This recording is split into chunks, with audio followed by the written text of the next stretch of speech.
Hello students, David Egan here from your palpation and kinesiology class. So we're going to go through the spine and thorax today, starting with the bones and bony prominences. So I have Mr. Skeleton here, okay, and we have our volunteer, Sue, okay.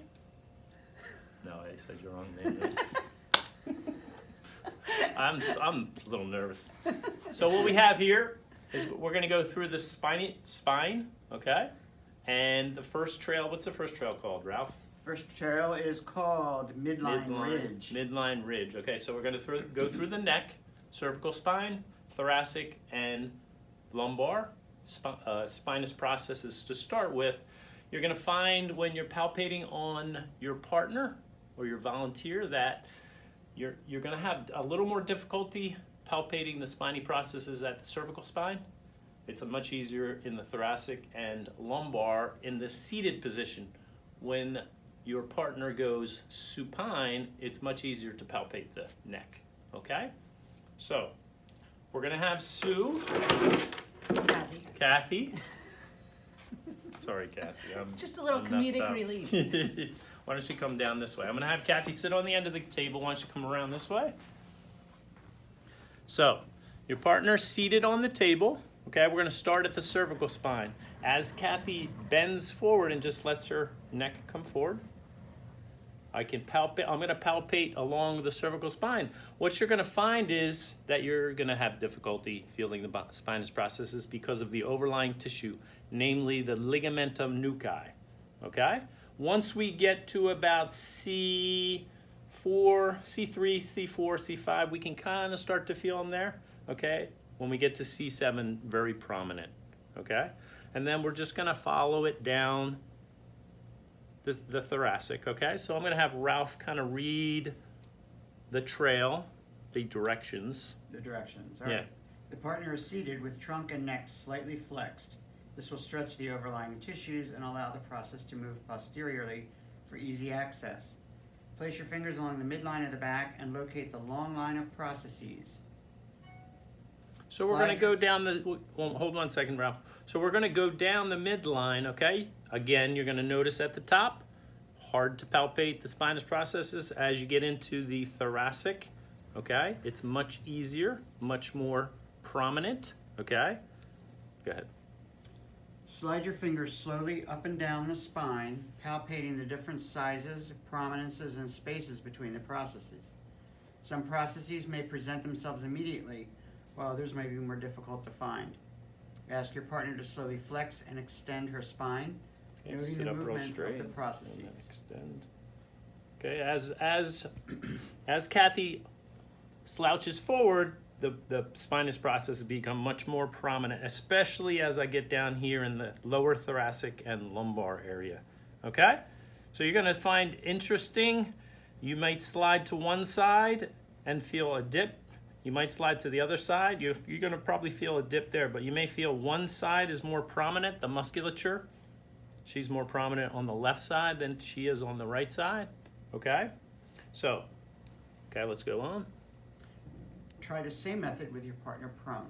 Okay, so now we're gonna have Kathy get prone on the table.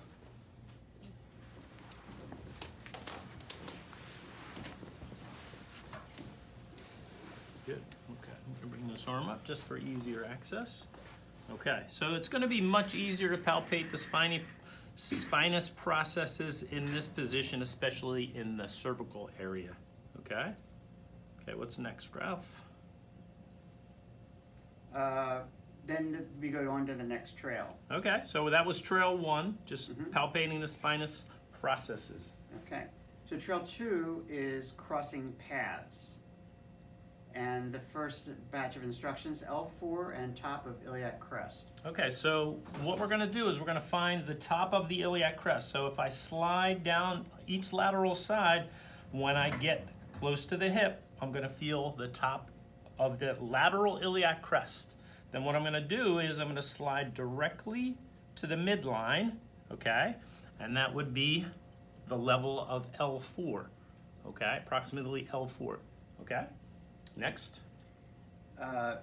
With your index fingers along the top of the crests, Slide your thumbs medially, meeting at the spine.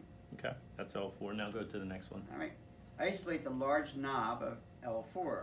Explore superiorly and inferiorly for adjacent lumbar processes. Are you at the level of the iliac crest? Can you feel a firm protuberance at the midline of the body? Yep. Okay. What's the next one? T12 and the 12th rib. Okay. T12. I'm just going to talk them through it, and then we'll go to the next one.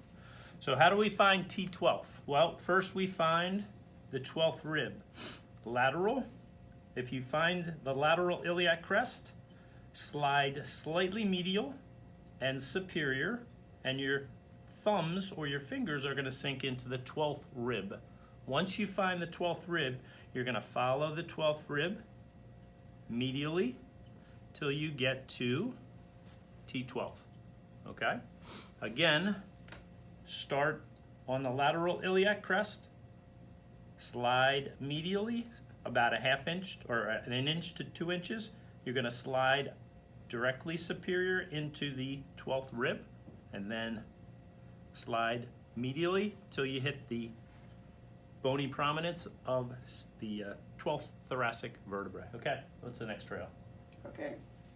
Next trail is trail 3, Nape Lane.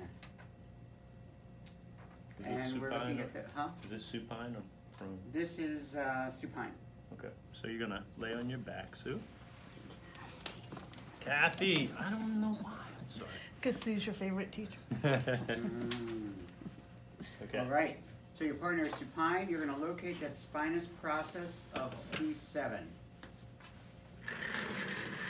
And then using gentle pressure, explore the tips and sides of the other cervical processes. okay, so how do we find C7? Well, it's going to be the most prominent of the So, cervical. so you're gonna sink your fingers, you're gonna be at the base of the neck, trapezius, slide medially, okay? You're gonna be approximately like 2 inches below where the sternocleidomastoid would be, okay? Once you find that, okay, what do we do next? So we got C7.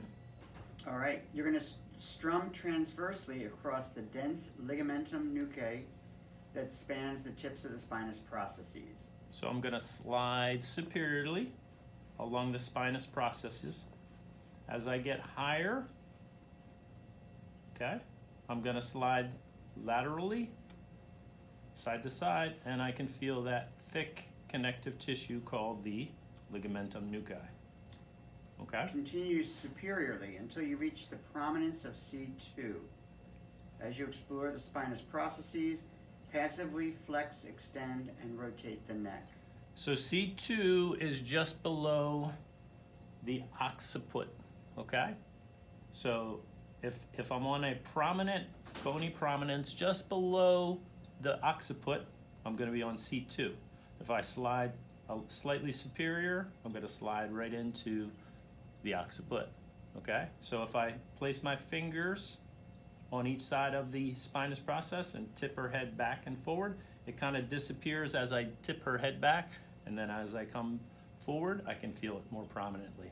Okay, what's next? And can you feel the subtle ridge formed by the processes along the back of the neck?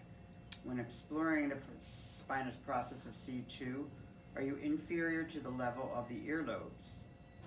Is the process of C2 larger and more pronounced than the other cervicals? Yes. Okay.